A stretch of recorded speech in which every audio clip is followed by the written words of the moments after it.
Thank you, Ken. Hey guys, I just want to just say a couple words. I really got to get back because I'm expecting a few calls on Devon. I'll talk about him, when I'm done, and I won't be too long.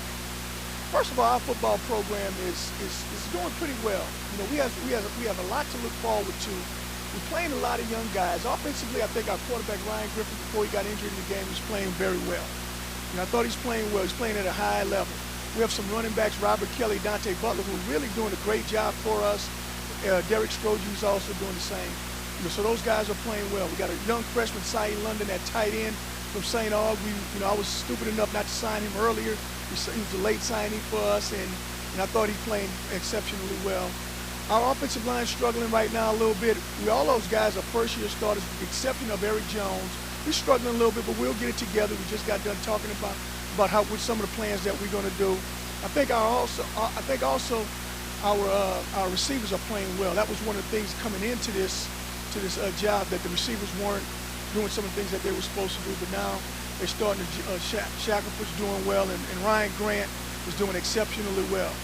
Unfortunately, we had to play Devon Powell the other day, but he showed a lot of flashes of what the future will look like for us. I think he's going to be fine for us. So offensively, if you look at our game, the first game of the year, we couldn't run the ball, but we threw for 250 yards. It was a good offensive, productive day. Rutgers beat us 24-12, which is a good team, a very good Big East football team. The next week we went in last week, and offensively we played Tulsa. I thought they were manned up on us a little bit. They're a little bit stronger and more physical than we were. But we hung in there. The second half was good offensively. We did score 7 points. They've ended up beating us. In the second half, they beat us 10-7. I like to look at the positive parts of the game. Defensively, I think our defensive line playing okay. I think Julius Wormsley playing real well, and Austin Jack's doing a fantastic job. Royce LaFance is playing, also a true freshman. He's playing a lot. Kenny Welker's playing good from McDonald 35 High School. So is Corey Redwine, who's a redshirt freshman. We also have another freshman from Arizona. He's playing well also. So we're playing a bunch of freshmen in there. The linebackers, we're missing our starter from last year, but Zach Davis is filled in tremendously. Also, one of Edna Carr's standout, Matthew Bailey's playing well for us. So we're doing pretty decent at linebacker. What I'm very excited about is our secondary. Our secondary, we have 3 true freshmen that are almost just practically starting. Lorenzo Dawes from St. Aug, he's doing really well. Jordan Baptiste, who's also committed to Ole Miss, who we're playing against, he's playing excellent. And also Dorian Monroe, who was committed to Texas A&M, he's also playing, and those guys are starting. They're playing fantastic on the back end. As I'm going through this, one of the recurring themes are there's a lot of freshmen playing. And our punter is a freshman, also Peter Piccarelli, who's doing a wonderful job for us. Our place kicker's doing well also. So here's what we have here. We're playing a lot of young kids. They're getting experience. They're getting better and better every week. We're going back this week. We're going to evaluate what we're doing. We're going to probably lighten the load on them for a little bit, just cut back a little bit offensively and defense, simplify it a little bit, and then we'll be fine though. But I'm encouraged by those kids. They're fighting hard. They're playing the best of their ability, and they're doing everything that we have asked them to do. On Devon Walker, the main thing with Devon is this. He had surgery, and I told the team yesterday, these young people do some tremendous things. He was supposed to have surgery on Tuesday because they thought the swelling in his spine, all the reports, let me back up. All the reports said this and that. Here's the bottom line with Devon. He broke his neck. He broke his neck. So what they had to do was they had to stabilize the neck. So they were going in, they planned on going in Tuesday or Wednesday to do this neck surgery to just replace a portion of his hip and put in his neck to stabilize it. Well, he did so well the first night that they did it yesterday. So the neck right now is stable. And here's the most encouraging news of the day, and I can about cry. He's moving his shoulders. Now, he's not just twitching. He's actually responding and starting to move his shoulders. So that's one of the good parts about this. We won't know anything about anything until the next 24 to 48 hours. So anything else I can tell you, I'm really not, it's all speculation. But Rick Dixon, I just talked to him prior to coming here, myself and Dr. Cowan, and the kid has moved his shoulders on command. So that's wonderful, wonderful news. Is there any questions that I can answer for you guys? Ryan Griffin has a little bit of shoulder separation. I don't know if he will be back for Ole Miss, but we're looking to get him back as soon as he can. You know, Ryan's a competitor, and he's gonna play if he can play. Yes, Coach. Is there a fund that has been started for him? Yes, Dr. Cowan has spoke to us about it, and they are starting a fund. I know the people in St. Charles Parish are.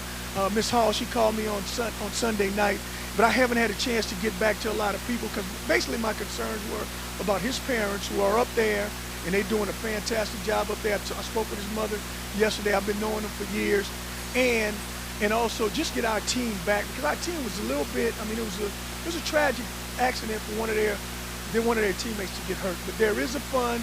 We'll get you all the information, and we'll definitely do that. I'll get it through Ken. Excuse me.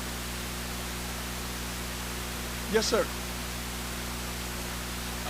Two questions, really, Coach. What is the status of your quarterback with respect to his shoulder?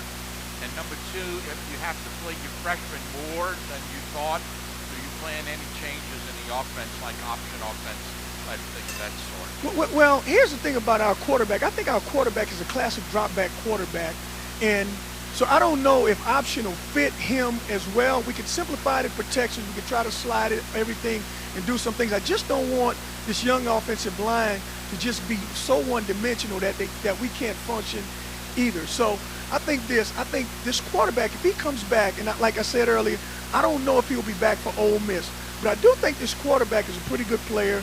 He can operate, and he can help us throughout. I just think our offensive line, you know, four of the five starters hadn't played before. So once they begin to gel, and once they get a little bit more experience under their belt, I think they can help us out a lot.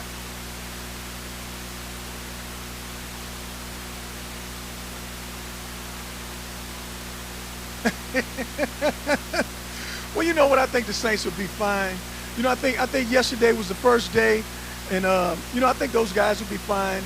I'm getting calls from a couple of players, and you know, I told them, I say, hey, look, just keep doing what you're doing. You guys will be fine. Catch the ball, protect the football, and they'll do great.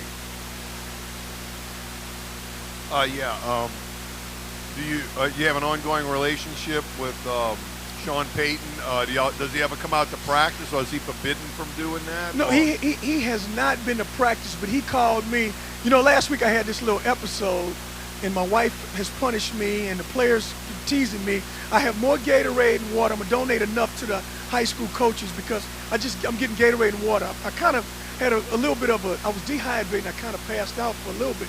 Well, Sean and all those guys, you know, called me, and they called me one time because they were concerned. The second time when they found out what it was, I was the butt of every joke, you know, for all the Saints coaches, everybody. But the bottom line is, he promised me he was coming out to speak to the team. He didn't say when, he didn't say where, and he called me yesterday and was concerned about Devon, but I hadn't gotten back to. I mean, I got so many calls. It's incredible. Anyone else?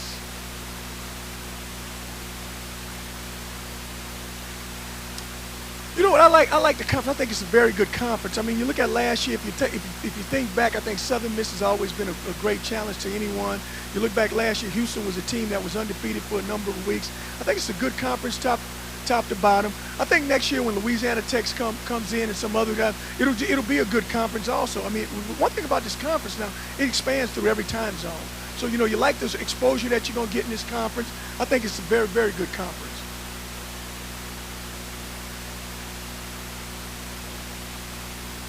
Thank you, guys.